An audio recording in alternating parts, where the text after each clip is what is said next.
Kesimpulan saya, selama pemilu di era reformasi itu selalu terjadi kecurangan. Hasilnya tidak boleh dilawan. Hasilnya sudah ditentukan sebelumnya, itu curang pemerintah. Curang pemerintah, yang menang harus Golkar, yang jadi bupati harus TNI, yang menentukan tuh ABG, ABRI, birokrasi, dan Golkar. Itu zaman Orde Baru. Nah yang sekarang ini rebutan tidak karu-karuan, tidak tertib.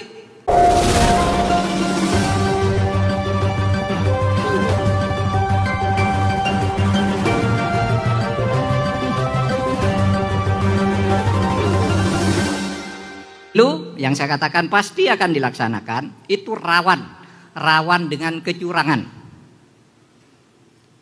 Saya ikut di dalam berbagai instrumen pemilu. Pertama di dalam era reformasi, pertama tahun 99 saya menjadi ketua Panwas Daerah Istimewa Yogyakarta, Panwaslu Daerah Istimewa Yogyakarta. Ketika itu ya ketuanya ketua pengadilan tinggi, wakilnya akademisi, saya masuk, tapi ketua pengadilan tingginya Pak Yusuf waktu sakit, lalu saya yang memimpin. Kemudian saya menjadi peserta pemilu ketika bersama Bu Khofifah ini menjadi pengurus partai PKB waktu itu Pak. PKB bersama kerja ini kalau menjadi peserta begini. Kemudian saya menjadi hakim MK, itu ngurusi yang pemilu ini. Kesimpulan saya, selama pemilu di era reformasi itu selalu terjadi kecurangan. Cuma kecurangan kalau era Orde Baru itu kecurangan dilakukan oleh pemerintah. Presiden menugaskan Menteri Dalam Negeri namanya Ketua LPU menyelenggarakan pemilu, hasilnya tidak boleh dilawan. Hasilnya sudah ditentukan sebelumnya, itu curang pemerintah. Nah yang sekarang ini saudara, curangnya antara peserta pemilu, bukan pemerintah.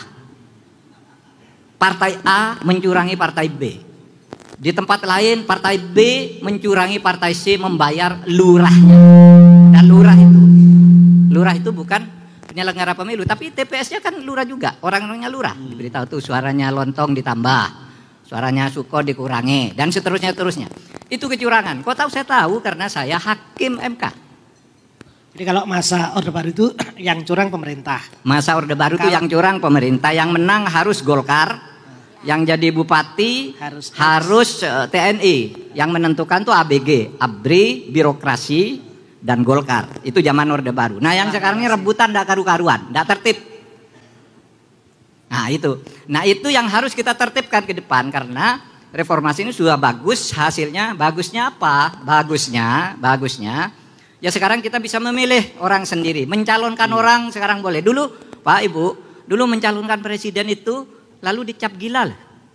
Diumumkan kemana-mana gila. Pada tahun berapa itu? Kartowibowo itu, Sawito Kartowibowo mengatakan saya mau calon presiden, Pak Harto ini tidak baik. Lalu ditangkap, dia masuk penjara, itu orang gila katanya. Kemudian ada Ferar Fathiyah di tahun 90-an, perempuan. Ya. Ayo dong, saya mau jadi presiden nih. Coba sekali-kali kasih perempuan, itu Orde Baru itu jelek. Dia juga ditangkap. Gila katanya. Padahal orangnya enggak gila, sampai sekarang masih ada. Marzuki Darusman begitu cemerlang waktu itu di DPR. Dia enggak bilang apa-apa, tetapi masyarakat mendukung, itu cocok jadi presiden. Disingkirkan padahal dia enggak apa-apa. Nah sekarang saudara mau mencalonkan sendiri boleh, mencalonkan Cak Lontong boleh. Wah ini persoalan kalau itu. Iya boleh, pokoknya boleh. Enggak ada yang nangkap. Itu satu kemajuan. Tetapi harus tertib agar negara menjadi lebih baik. Itu aja dah kalau pengantar dari acara itu. Sebelum dilanjut Nyun Sewu, ini kerso unjukan opo sama polo pendem biar makin gayeng cangkruannya loh. Apa minumannya? Lengkap. Ada apa? Telo, ada kecang godong. Minuman kok telo. Itu makanan bani polo pendem. Minumannya ini lengkap. Kopi Nyun Sewu. Ada semua kecuali yang nggak ada aja Pak, yang nggak ada. Teh nopo kopi? Neneng warung cangkruan desa. Napa? Kalau menawarkan tes pundi? Kopi apa jahe? Teh mawon. Pipi napa lambe kabeh mawon. Wes cepai ke saya apa? Bangga. Nah. Menarik ya. Jadi ini silakan unjukannya. Saya kaget juga Pak Mahfud menyampaikan apa ya dengan cara seksama, dengan kenyataan fakta semacam itu, dan inilah tokoh yang luar biasa. Saya baca Twitter Bapak itu 4,1 juta Pak. Jadi 4 juta. Hampir 4,2. Oh, 4,2 juta. Artinya Pak Mahfud itu hadir di masa lalu, masa kini dan masa depan. Makanya namanya Mahmud MD. Nah, karena masa depan. Masa depan. Dan harus membuat damai kira-kira itu. MD membuat damai. Ya. Tapi kalau yang disampaikan Pak Mahfud, kesimpulan saya sementara, sebenarnya kalau tadi dulu Orde Baru yang curang pemerintahnya. Sekarang partai. Sebenarnya dari dulu berarti yang tertib itu rakyatnya Pak ya. Bener loh. Ya. Rakyatnya nggak ada yang curang. Buktinya Pak Mahfud, ini bukti aja bahwa rakyat kita, orang Indonesia itu tertib itu di mana? Di Amerika Pak Mahfud, ini saya survei. Pelanggar lalu lintas, itu sedikit sekali ya orang Indonesia Pak. Orang Amerika banyak, berarti tertib orang kita. Wah saya salut orang Indonesia. Calon titik orang Indonesia. Kowe lontongnya omongannya gak puena. Loh, ya kan bener. Sing tertib wong anu Indonesia karena pelanggarai wong Amerika. Ya di Amerika pelanggar lalu lintas, Indonesia orang Indonesia jarang. Kowe aja nyalon ke presiden. Termasuk golongan calon presiden sing edan mau. Loh, Cak Lontong belajar tertib itu di mana? Oh kalau saya belajar tertib itu ya orang tua. langsung praktek kalau orang tua enggak, orang tua saya enggak terlalu tertib. Guru dari guru sekolah? Guru itu ngajari tertib tapi sayanya yang belum tertib juga waktu itu. Saya tuh belajar benar-benar tertib, disiplin dan tunduk itu pada debt collector. Apa alasannya? Loh, begitu saya nggak tertib bayar, diambil ya sepeda motor. Itu saya benar-benar tertib tuh belajar dari debt collector. Nek Jawa. Bener. Orang Jawa, orang Indonesia ini tertib mulai dari bawah. Bener iki bener. Dapat undangan manten, jagong. Ya. Mesti tertib Bubu. Bubu. Iya benar. Nek ora bubu, ora teko.